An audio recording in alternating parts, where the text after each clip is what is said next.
Bueno, hoy Día de la Juventud, Día de la Primavera, 60% de la población tiene menos de 30 años. 25% de la población tiene hoy menos de 23 años. Estamos hablando de una población increíblemente joven. Y una cuestión clave, en otro momento hablamos del tema de educación, que yo creo que es el tema más importante y crucial en este momento. El otro es el tema del empleo. Estamos nosotros hoy con Eduardo Felipo, presidente de la Unión Industrial Paraguaya. Hola, Eduardo. Hola, buenas tardes. Saludos a la audiencia. Gracias por venir. Muy contento de estar acá. Y estamos con Marcos Rojas. Él es de Juventud en Contramano. Es un movimiento que se acaba de crear. ¿Qué tal, Marcos? ¿Cómo estás? Muy buenas noches. Muchas gracias por el espacio también. Bueno, vamos a hablar un poco de qué mercado laboral enfrentan los jóvenes, cuáles son los desafíos. Pero quería arrancar con algo que me estaba contando Eduardo ya fuera de micrófono antes de empezar. Hoy estuvieron inaugurando un centro técnico, sería, ¿no? ITS, lo llamamos nosotros, o sea, Instituto Técnico Superior. Ajá. Dentro del programa de la Unión Industrial Paraguaya y de CEPROCAL, que es el Centro de Productividad y Calidad que tenemos nosotros, decidimos ocuparnos de preparar mandos medios, pero con unas variantes. Nosotros nos dimos cuenta, como siempre yo hablo desde la posición de víctima, que es la que más me enseña, nos dimos cuenta de que uno, para esperar que un joven esté en condiciones de actuar en un mando medio, que tiene que esperar 2 o 3 años, porque las clases para los institutos técnicos que hay en nuestro país son de 3 horas por día de lunes a viernes y tardan 3 años. Entonces nosotros fuimos y hicimos todos los trámites en el ministerio, tuvimos algunas discusiones, pero al final logramos convencerlos y nosotros ahora vamos a dar clases durante 8 horas por día. En 11 meses largamos a los chicos a la calle. Entonces, si un chico que ya como bachiller le cuesta conseguir trabajo, ¿para qué va a prorrogar su agonía 3 años hasta tener un título? Nosotros le vamos a dar a los 11 meses, le vamos a dar un título. Un título de técnico. De técnico. Ajá. Empezamos con mecatrónica, vamos a dar técnico también en logística. Hoy la logística es transversal a toda actividad humana. Ajá. De ventas, idóneo en distintos temas. Hay una cosa que vale la pena comentar porque es tan importante. Viene la Asociación de Farmacéuticos y si nosotros necesitamos idóneo en farmacia, no podemos esperar para tener eso. Entonces estamos haciendo un programa ad hoc, especial para la Asociación de Farmacéuticos. Entonces ahí le dije, bueno, ok, yo le voy a preparar un curso para usted, pero ustedes me aseguran que si ese chico, que yo lo voy a controlar durante 11, 12 meses, que le voy a hacer tratamiento psicológico, es bueno, le van a dar trabajo. Claro, entonces casi entran con un contrato de trabajo. Pero esta es una universidad privada. No, es el instituto. El instituto. La universidad nuestra que está al lado es la universidad privada, que no es una privada, pero sin fines de lucro. Sin fines de lucro, porque pertenece a la UIP y a una ONG alemana. Correcto. Pero eso es aparte. Sí, no. ¿Y esto cómo va a ser? Esto se llama la misma cosa. Es de la UIP, lo opera la UIP y tenemos condiciones para trabajar también sin fines de lucro. De hecho, ya hemos captado fondos de SINAFOCAL para enseñar a esto. Y tenemos 60 alumnos becados más 40 que están pagando su cuota. Ajá. 60 que son becados por la UIP. No, 60 que son becados por el gobierno, por el gobierno. a través de SINAFOCAL. Entiendo. Y eso podemos llegar a mucho más. Es cuestión de organizarnos y es lo que estamos haciendo. Y lo que estamos es buscando materias y profesiones que se necesitan y no usar los reglamentos antiguos y los currículos antiguos. Estuvimos analizando currículos y nos damos cuenta que se le hace perder tiempo al chico enseñándole cosas que no las va a usar inmediatamente. Entonces, se está presentando un panorama súper interesante. La oferta de trabajo la tenemos nosotros mismos como UIP. Y le vamos a enseñar lo que nosotros necesitamos, no lo que un ministerio y esas reuniones donde se juntan en convenciones internacionales a decidir currículo. No, el currículo va a ser esto. Lo hemos hablado. Tenemos el apoyo del ministro de Educación, por supuesto, y también del ministro de Salud, porque hay una serie de profesiones que están ligadas también al área de salud. A ver, y ustedes, Marcos, ¿cuál es el mercado que encuentran hoy? Porque un drama de la mayoría de los jóvenes es que terminan la secundaria y salvo que vos tengas padres que estén en condiciones de financiarte la educación universitaria, ya tienen que buscar algún lugar donde trabajar y en sus ratos libres, digamos, sus ratos libres no, digamos, en el tiempo que le queda buscar, digamos, de estudiar una carrera. Y además existe el tema de, digamos, de la informalidad del mercado, ¿verdad? Vos entraste recién, sos nuevito, estás de práctica, por ahí ni te pagan, estás de práctica 2 o 3 meses y al final los 3 meses te dicen, ¿sabes qué? No reuní los requisitos, chau. Claro, así mismo, Luis. De hecho, que te menciono, estábamos hablando de que aproximadamente 60% de la población paraguaya es joven, 30 años para abajo. Sí. Te comento que de ese 60%, 54% de los jóvenes mencionaron que tuvieron que abandonar sus estudios para poder incursionar en actividades que le puedan dar un sostén para poder sobrevivir, ¿verdad? Así mismo. Entonces, lastimosamente, no todos tienen ese privilegio, ¿verdad? O la oportunidad de poder dedicarse a los estudios, ¿verdad? Y aún así, teniendo los factores como para poder estudiar una carrera, ya sea universitaria o técnica, hoy en día es una realidad que vemos. Vemos profesionales que se han recibido en ciertas licenciaturas, tecnicaturas, pero que no son muy útiles, no para ellos mismos, sino para el sector empresarial, ¿verdad?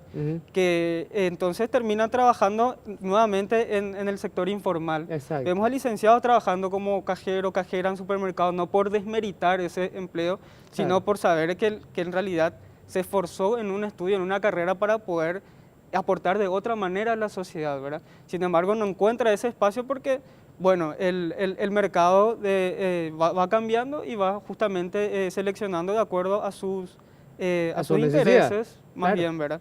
El 80% de los jóvenes que han tenido una oportunidad laboral fueron parte de trabajos informales o subempleos, ¿verdad? El 70% de los jóvenes que también tuvieron la oportunidad de tener un trabajo no tienen un seguro social, 70%. Solamente el 30% tiene la oportunidad de recibir un aporte que en este caso es el IPS, el que administra, ¿verdad? Que bueno, aparte de poder garantizarle algún tipo de jubilación en algún momento, también sabemos que eso incluye la cobertura médica. O sea que solamente el 30% de toda esa fuerza de trabajo joven tiene la posibilidad o el privilegio de poder enfermarse para poder Bueno, en realidad es el 30% de, de todos los trabajadores del país, así no solamente de la gente joven, en general, mismo, digamos. De todos los trabajadores del país. Ahora, ¿y ustedes plantean alguna cuestión en particular, Marcos? Porque, a ver, en realidad, digamos, cuando hablamos de lo que le afecta a la población joven, estamos hablando de lo que le afecta a la población, porque hoy la mano de obra, digamos, mayormente es joven. Si el 60% de la población tiene menos de 30 años, obviamente estamos hablando de la población joven.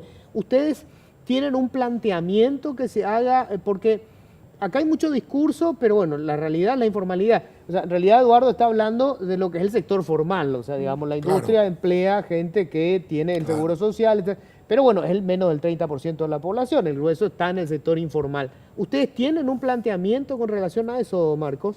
Claro, nosotros consideramos que primero que nada, en los que realmente pueden legislar en el país, puedan realmente preocuparse. Como dijiste, el 60% de la población es joven y no se encuentran políticas públicas transversales que realmente garanticen un empleo digno para la juventud, ¿verdad?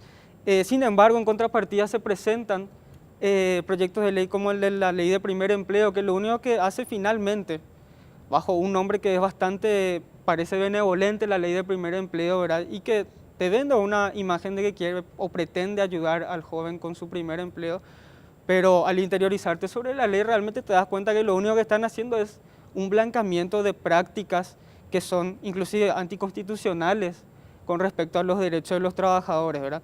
Entonces nosotros lo que planteamos es que primero que nada se tiene que dejar de lado ese tipo de proyectos o de leyes que lo único que hacen, como te había mencionado, finalmente es blanquear una situación que actualmente es inhumana para los jóvenes que están trabajando. Y a partir de ahí poder ir trabajando, ¿verdad? A partir de eso poder ir trabajando en base a... Nosotros no somos quienes realmente podemos decidir esas condiciones, no, obviamente. Pero a partir de eso poder trabajar en la concienciación de los jóvenes, que se den cuenta cuál es la situación y que realmente nosotros no intentamos atentar contra ningún tipo de intereses de ninguna empresa ni de ningún rubro, claro, sino aparte, que simplemente exigir algo que es nuestro, algo que nos corresponde, porque nosotros no nos vamos nosotros no recibimos un regalo, nosotros estamos dando nuestra fuerza Claro, es de un trabajo. intercambio, claro, es un intercambio. Y por ende nos merecemos condiciones. Trabajo por dinero, digamos. Claro, nos merecemos condiciones legales que sean realmente dignas para los jóvenes. Ahora, Eduardo... Déjame sí. polemizar con él porque Sí. la interpretación que él da es correcta desde un punto de vista. Pero desde el punto de vista de la empresa, si yo voy a tomar el primer empleo, es un chico que no sabe hacer nada y que tampoco salió de nuestro instituto. No le puedo pagar el salario completo. Sencillamente porque no está en condiciones de rendir. Tiene que aprender. Va a cometer macanas, puede romper una máquina, puede romper una herramienta de trabajo porque no sabe. Entonces, no debería corresponder el salario completo a un chico que es primer empleo. Y ahí es donde viene la discusión. Y como la ley está así, porque la interpretación de mucha gente, como él también está interpretando, que por ser joven se merece, hay que hacer una diferencia. Lo que se merece es un tema del Estado, no de la empresa privada. La empresa privada no está para subvencionar. Entonces ahí se crea ese problema. Estamos con la ley del primer empleo y no funciona. Nadie toma un chico en el primer empleo por lo que acabamos de decir. Hay que modificarla y hay que darle elasticidad. Porque también ocurre que al no tener la elasticidad necesaria, una persona que entra como en su primer empleo, como un aspirante, como una persona a aprender, después de un año o 6 meses, uno dice no aprende, no quiere, no tiene condiciones de trabajo y uno lo tiene que despedir, y ahí es donde la ley del primer empleo no le ayuda. O sea, no existe ley del primer empleo. Ahora, ¿cómo haces, Eduardo, cuando, y esto puede pasar, ¿verdad? Vamos a suponer que la ley permita a los 6 meses, si no aprendió, lo despido. Entonces, obviamente, al que está en el primer empleo, pago menos, tiene un costo mucho más bajo para mí. ¿Qué pasa si yo empiezo a rotar? O sea, 6 meses, a los 6 meses no aprendiste, pum, cambio, traigo otro, y mantengo permanentemente un sector de mi personal con un salario más bajo. Y resulta que ahí es donde viene, y vi ese título que no me gusta nada, oportunidad o explotación. No se considera que uno está explotando. Yo necesito gente. Yo quiero que en mi fábrica haya gente, no puedo tener gente, estoy desesperado por tener gente que, aunque sea para limpiar el piso, vos le tenés que enseñar a limpiar el piso. Después que aprendió a limpiar el piso, ¿por qué lo voy a pedir? Después que limpia el piso, él, si es bueno limpiando pisos, una persona que ha trabajado, lo subo a otra categoría y él mismo le enseña al siguiente. Y así se va haciendo la cadena dentro de una gente cuando no es una profesión. Cuando tiene profesión es otra manera. Pero no hay interés en tener gente subempleada, los que trabajamos formalmente. Bueno, ese es el punto, Bueno, Eduardo. bueno, pero el informal, pues no hay ley que valga. Claro, pero digamos, el problema pues es, Eduardo, yo creo, vos tenés una industria que es muy particular en donde vos necesitas mano de obra calificada. Para vos es un mal negocio tener a alguien que no tenga formación. Correcto. Pero vos sabés que, por ejemplo, vos tenés un servicio, cuando es solamente servicio, no es industria, es solamente servicio. O sea, es alguien que atiende el negocio. Lo mismo, todos tienen que estar capacitados. Ese es el éxito del primer mundo y la falta de éxito en nuestro mundo. Vos lo pones típico. Che, mi secretaria es una inútil, no sabe hacer las cosas. Vos le enseñaste. No, yo la tomé como secretaria, pero no le enseñaste, pues. Entonces, ¿cómo la estás criticando si no le enseñaste? No capacitamos, ni afuera ni dentro de la empresa. ¿Cuántas son las empresas que tienen realmente capacitación? Solamente las empresas internacionales, las empresas del primer mundo. Nosotros, aún en las empresas paraguayas, formales y buenas, no tienen curso de capacitación. ¿Cierto? Ese es nuestro problema. Entonces, le descalificamos a un pobre joven, a una persona, sencillamente porque no hizo. Y si no le enseñaste, ¿cómo crees que haga? Entonces, ahí es donde viene el primer empleo y la capacitación. Una vez que esa persona está capacitada, nadie la quiere perder. Está el componente psicológico, está el componente de que esa persona es problemática, de que se pelea, de que llega tarde, que no quiere venir temprano a trabajo. Bueno, ese es otro componente, que por más que sea joven, por más que sea necesitado y por más que haya que ayudarlo, si el tipo no cumple con las reglas, no puede tener trabajo. Nadie despide a una persona que aprendió, aunque sea a barrer. A ver, Sin embargo, nosotros consideramos que totalmente una persona que está incursionando en el mundo laboral necesita capacitarse. Claro, y generalmente esa capacitación, ese aprendizaje, esa enseñanza viene por parte de la empresa. Pero ¿para qué le capacitan? ¿Para qué le enseñan? Para que finalmente siga generando ganancias para los empresarios. Claro. Entonces, por más que uno lo está capacitando, esas ganancias no terminan, o sea, no dejan de existir esas ganancias. Entonces, eso no es una excusa como para que una persona que está aprendiendo al mismo tiempo pueda tener una vida digna, y a lo mejor esa vida digna y de calidad realmente puede inclusive influir en su capacidad de productividad, ¿verdad? Como mencionaba el señor justamente, ellos necesitan la fuerza del trabajo como para poder producir, como para que pueda existir la industria.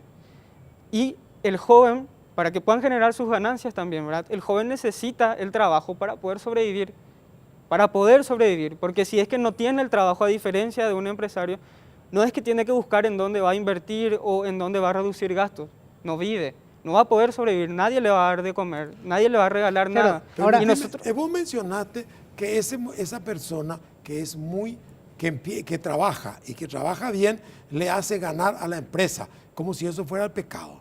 No es el pecado. El pecado hay que pagarle bien. Si es bueno, la empresa, para poder tener esa ganancia, tiene que pagarle bien. Y el empleado eficiente gana bien. Aquí y en la Indochina no existe más la explotación de esa gente. Yo estoy hablando de empresas formales. Todas las empresas tenemos responsabilidad social empresarial, nos pasamos enseñando. Reconozco que hay muchas empresas que no capacitan. Bueno, ese es un error que estamos supliendo, porque la capacitación estamos supliendo con estos institutos, el Estado está supliendo con todo eso, pero un chico capacitado, una persona capacitada, gana proporcionalmente a lo que se le puede pagar. No, hoy en día no existe eso. En empresas formales nadie está subempleado ni nadie está subpagado. ahora vos decías algo que esa no es responsabilidad de la empresa, sino del Estado. O sea, ¿eso qué quiere decir? Vamos a suponer que ponemos un plazo, 6 meses, el salario es otro, porque está aprendiendo. Ok, ¿la diferencia la tiene que poner el Estado? No, sí o no, pero yo no te contesté eso que lo dijiste antes. 6 meses está aprendiendo, Sí. a los 6 meses él aprendió. Yo no le aumento el salario y se va a ir a otro lado, porque hoy hay oferta de trabajo formal. Entonces se va a ir a otro lado. ¿Por qué le voy a decir? No, ahora el chico va a venir a decir, señor, yo ya sé limpiar el piso, ahora quiero ganar salario completo. Muy bien, se le paga el salario completo, porque si no se va y tengo que volver a enseñar, pierdo yo más. El riesgo de tener una empresa, una persona no capacitada, es muy grande. Eso es lo que se tiene que ver, ¿no es cierto? Y eso es lo que tenemos que buscar. Yo sé que no en todos los lugares es así, pero tenemos que apuntar a eso.